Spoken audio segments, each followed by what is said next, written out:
Assalamualaikum warahmatullahi wabarakatuh. Perkenalkan, nama saya Miftahul Khairi dari kelas R2G dengan NPM 2021514. Yang saya hormati kepada Ibu Happy Atma Pratiwi selaku dosen pengampu mata kuliah menyimak dan berbicara. Di sini saya akan menceritakan kembali ceramah di TV dengan dua judul yang berbeda. Pertama ada judul Kisah Keutamaan Nuzul Quran di channel TV One acara Rumah Mama Dede. Yang kedua, Rahasia Kedahsyatan Malam Lailatul Qadar. Baik, saya akan menceritakan kembali ceramah. Yang pertama berjudul Kisah Keutamaan Nuzul Quran. Kalau di negara kita biasanya peristiwa Nuzul Quran diperingati pada tanggal 17 Ramadan.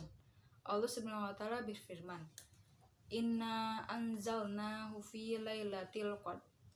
Sesungguhnya aku telah menurunkan malam yang mulia. Jadi Lailatul Qadar itu diketahui oleh kita adanya 10 hari terakhir bulan Ramadan. Tapi kenapa ada perbedaan pendapat? Karena yang namanya Al-Quran diturunkan oleh Allah SWT ke muka bumi ini dengan secara bertahap-tahap. Tahap yang pertama, Allah Subhanahu wa taala menurunkan Al-Quran dari Allah ke Lauhul Mahfuz. Lauhul Mahfuz adalah merupakan kitab yang mana Allah Subhanahu wa taala menuliskan seluruh catatan kejadian alam semesta di kitab tersebut. Alam semesta telah tertulis di dalam Lauhul Mahfuz, termasuk jodoh, rezeki, dan juga kematian seseorang. Yang kedua, dari Lauhul Mahfuz diturunkan ke langit yang pertama yang dikenal dengan Baitul Izzah. Baitul Izzah tempat yang penuh keagungan atau kemuliaan. Yang ketiga, dari Baitul Izzah Allah turunkan kepada Nabi Muhammad SAW melalui malaikat Jibril. Pertanyaan, kenapa Allah Subhanahu wa taala menurunkan Al-Quran secara bertahap? Kenapa tidak sekaligus? Jawabannya, pertama ada Allah SWT memberikan pelajaran kepada Rasulullah, sebab memang kita menarungi kehidupan itu ada tahapan, bahwa jika Al-Quran diturunkannya secara bertahap akan mudah memahaminya, mudah menghafalnya. Yang kedua, biar semakin jelas penyampaiannya. Yang namanya malam nuzul Quran, Allah mengatakan Inna anzalnahu fi lailatul qadar wa ma adraka ma lailatul qadar Lailatul Qadari khairum min alfi syahr. Malam nuzul Quran itu lebih baik daripada 1000 bulan. Artinya, bagaimana kita mengagungkan malam nuzul Quran dengan banyak membaca Al-Quran. Jangan cukup membaca, mentadaburkan Al-Quran. Kita baca ayatnya, terjemahnya apa, masalahnya apa, tujuannya apa. Ini yang Allah perintahkan kepada kita malam nuzul Quran. Ayat pertama kali Allah Subhanahu wa taala turunkan kepada Nabi Muhammad SAW surat Al-Alaq. Allah Subhanahu wa taala memulai menurunkan ayatnya dengan kalimat Iqra, atau membaca. Artinya dalam kita menarungi hidup dan kehidupan di alam itu yang kita baca, kata Allah, Iqra bismi rabbikal ladzi khalaq. Bacalah dengan menyebut nama Tuhanmu yang telah menciptakan dari segumpal darah. Di sini Allah menyadarkan bahwa kita tidak boleh sombong. Ada pertanyaan lagi, apakah hukum memperingati nuzul Quran?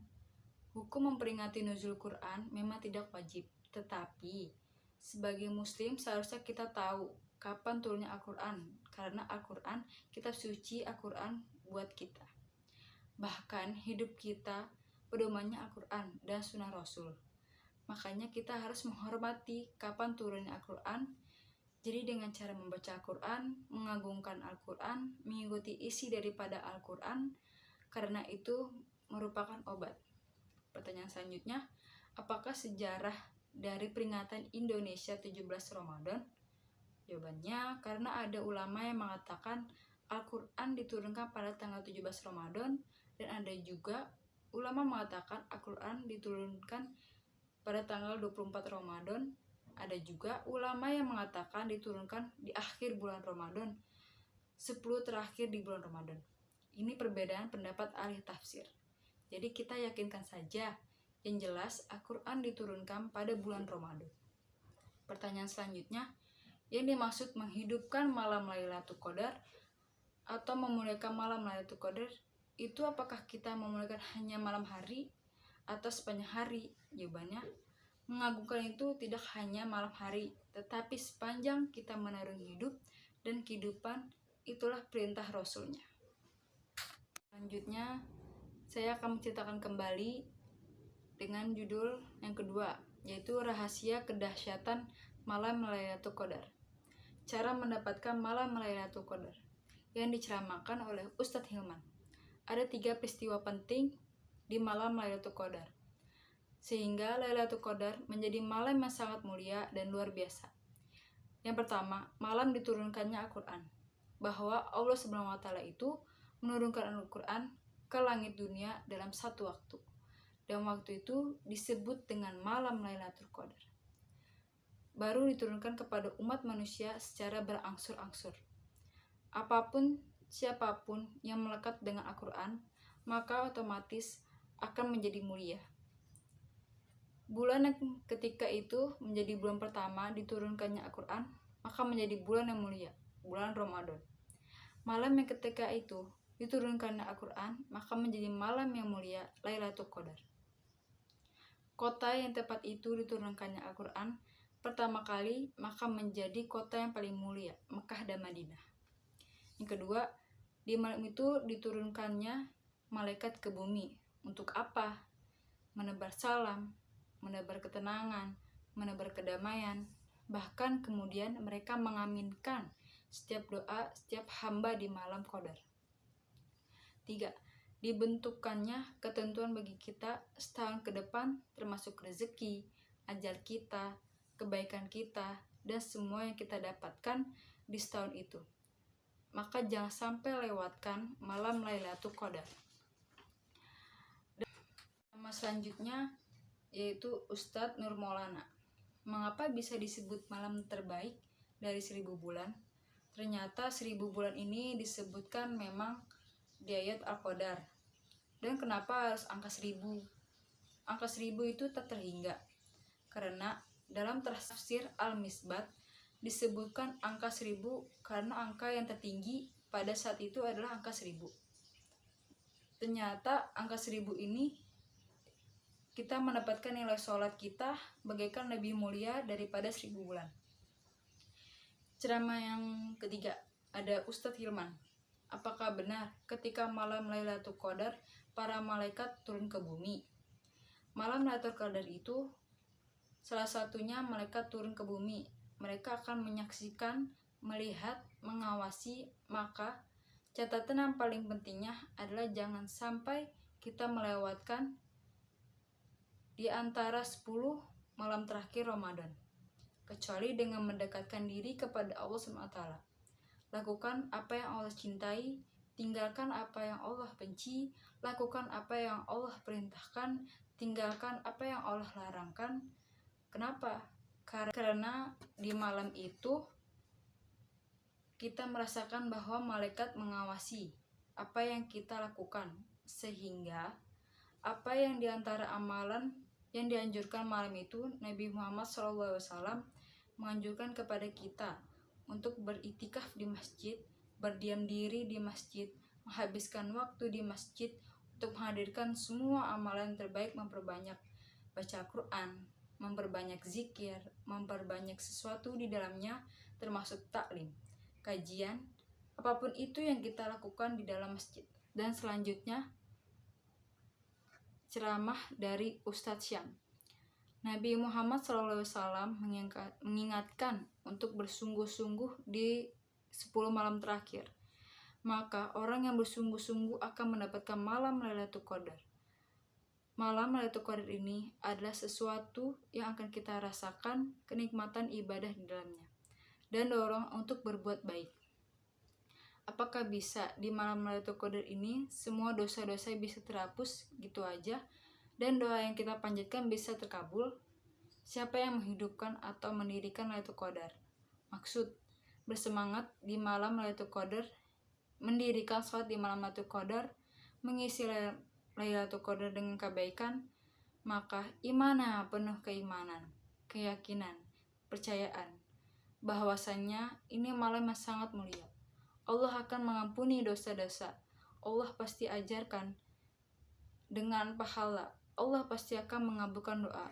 Sesatu keutamaan malam Lailatul Qadar adalah Allah mengampuni dosa-dosa. Ceramah selanjutnya yang akan dibawakan oleh Ustadz Hilman. Bagaimana caranya agar diri ini bisa terus meningkat ibadah kita agar nilai pahala bisa memberatkan timbangan kebaikan kita di akhirat kelak nanti. Kata para ulama, kalau kita melihat indikator keberhasilan Ramadan, ada 3 waktu. 1. Sebelum datangnya Ramadan, yaitu Rajab dan Sya'ban. 2. Ketika Ramadan. 3. Lihat after Ramadan. Apakah dia istiqomah dengan amal kebaikan yang selama Ramadan atau tidak? Ada pertanyaan, apakah seseorang yang ketika itu halangan atau haid masih dapat pahala dan kedahsyatan dari malam Lailatul Qadar? Jawabannya, masih dapat pahala karena dari malam Lailatul Qadar dia bersungguh-sungguh menjalankannya, karena sebelum halangan atau haid dia membaca Quran tidak terputus, sedekahnya yang sangat luar biasa dan menghadap kehidupan dengan ridhonya. Maka walau dia haid tetapi masih terhitung untuk beribadah kepada Allah SWT. Ada pertanyaan, setiap kali melihat orang-orang berangkat sholat witir 10 hari terakhir bulan Ramadan di masjid-masjid utama, Masjid Jami, tapi apakah sholat witir berjamaah ini maksud dengan sholat Lailatul Qadar? Apakah keutamaan berjamaah di masjid selama Ramadan ini? Masih bisakah saya mendapatkan Lailatul Qadar dengan sholat di rumah? Jawabannya dapat. Maka lakukanlah sesuai kemampuanmu.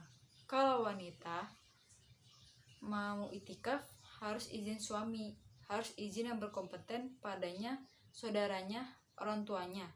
Perempuan tidak boleh pergi sendiri itikaf, harus izin dan harus ada yang menemani dan tanggung jawab. Pertanyaan selanjutnya, katanya di malam Lailatul Qadar semua doa-doa akan dikabulkan. Tapi apakah ada doa khusus saat di malam Lailatul Qadar biar doa kita langsung cepat terjawab?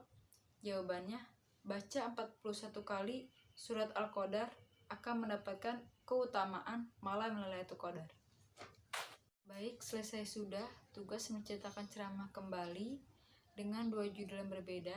Saya Miftahul Khairi memohon maaf apabila ada kekurangan dan juga hal-hal yang kurang berkenan. Saya akhiri, wassalamualaikum warahmatullahi wabarakatuh.